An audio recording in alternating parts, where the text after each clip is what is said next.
Government of Telangana के department of public health and family welfare के director की जानिब से कोरोना वायरस की ताज़ा जानकारी अपने आज के बुलेटिन में ऐसे फराहम की गई है कि रोज़मर्रा की तरह आज भी इस वायरस से मुतासरा GHMC हदूद से 23 अफराद, ज़िले रंगारेड्डी से 1, माइग्रेंट लेबर्स 11 की तादाद के साथ साथ कुछ बैरूनी शहरी 6 की तादाद में मुंजमला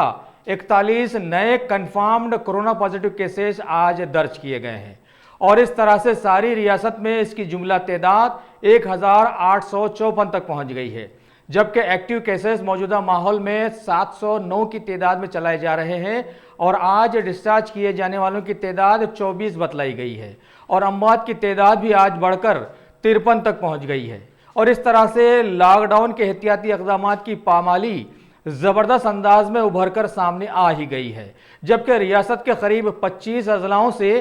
पिछले 14 दिनों से एक भी पॉजिटिव केस की कोई खबर नहीं है। लिहाजा अब सारे ही मुतासरा इलाकों के लोगों का फरीजा बन गया है कि कोरोना वायरस को माहौल से साफ सुथरा बनाने के लिए सभी अजलाओं के लोगों की तखलीद ज़रूर करें।